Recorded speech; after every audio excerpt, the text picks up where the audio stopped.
कहाँ रह गई थी? इतने सालों से आपकी कोशिश कर रहे हैं कि आप आ जाएं, आप आ जाएं। मुल्क में नहीं, शो में। आपका नाम इतना खतरनाक है ना कि अगर मुल्क में आ गई तो मसला है। हाँ ये तो है, मार्शल लॉ ना ये करते मजाक आपसे सरनेम का लोग अक्सर कि मार्शल लॉ लग गया, घर की तो लॉ आप ही का चलता होगा, इस तरह के ठंडे जुगते करते जी। तो फिर घर पे लॉ किसका चलता है? वो अमूमन औरतों का ही चलता है, तो खवातीन का चलता है। अच्छा, ऐसा क्यों है कि घर पे खवातीन का लॉ क्यों चलता है? ऐसा क्या करती हैं खवातीन के मर्द की कोई औकात नहीं रहती घर पे? नहीं ऐसा नहीं है, मगर मेरा ख्याल है औरतें जो हैं वो डिसीजंस और घर के मामलात ज़्यादा बेहतर तरीके से हैंडल कर सकती हैं, मल्टीटास्किंग भी बहुत मल्टीटास्किंग कर सकती हैं और इमोशनली भी बड़ी स्ट्रांग होती हैं। मेरे यहाँ थोड़ा उल्टा है, मैं ज़्यादा इमोशनल नहीं हूँ, हसन ज़्यादा। एक सवाल जो मैं आपसे पूछना चाहता हूँ, ये सवाल ऐसे आम अंदाज से पूछा नहीं जा सकता, इसके लिए मुझे एवटार लेना पड़ता है हमारे एक और मशहूर होस्ट सोहेल वराइच का। अच्छा। क्योंकि सवाल ही उस जमीन में लिखा हुआ है। तो सवाल कुछ इस तरह का है कि बचपन में टीचर बनना चाहती थी, फिर डॉक्टरी का शौक हुआ और बिल आखिर बिजनेस करने की ठान ली, फिर क्या वजह बनी कि मॉडलिंग की तरफ आ गई? क्या ये खुला तजाद नहीं? देखें, टीचर जो है, जब बच्चे छोटे होते हैं वो सबका ख्वाब होता है वो भी बड़े होकर टीचर बनेंगे। हाँ, ताकि एग्जाम ना देने पड़े। फैंटेसाइज करते हैं ना अपने टीचर्स को।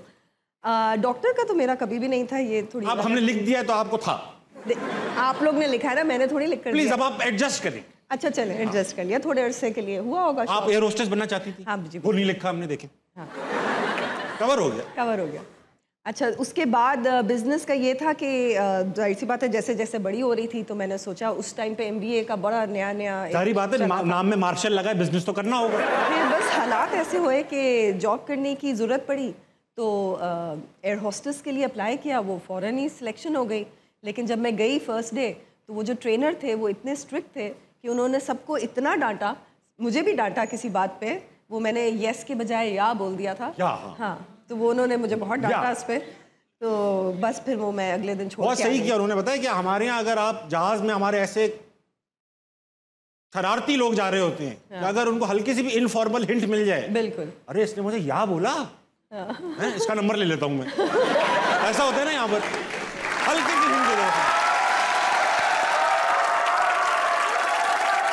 अच्छा, हमारे यहाँ तो PIA की खास ट्रेनिंग दी जाती है कि आप लोगों ने सख्त रखना है मुंह, और PIA में ऐसा होता है कि सारी उर्दू बोलती होती हैं, तो उनसे हमारे यहाँ जो है वो कॉन्वर्सेशन भी ज़्यादा करते हैं लोग। हाँ। बाहर की एयरलाइन में इंग्लिश बोल रही होती है तो हमारे यहाँ सिर्फ सिलेबल से बात करते हैं, हेलो वाटर वाटर टी करते रहते हैं। लेकिन वो डांट भी देती हैं, सॉरी, सख्त होती है ना डांट। हाँ, आप बोलोगे मुझे खाना चाहिए, पेट देखा है आपने अपना, खाना चाहिए। मेरे साथ हो चुका है बहुत पहले। एक दफ़ा मैं PIA में ट्रैवल कर रही थी और वो ना बड़ा वाला जहाज़ था, पता नहीं कौन सा, जिसके बीच में 5 सीट्स थी। जी समझ गया। हाँ, बोइंग। तो मैं वो बीच वाली में बैठी हुई थी, तो एक एयर होस्टेस वहाँ से आई, एक वहाँ से आई, 2 सीट्स को उन्होंने खाना दिया, 2 सीट्स को इन्होंने खाना दिया, मैं बीच में रह गई।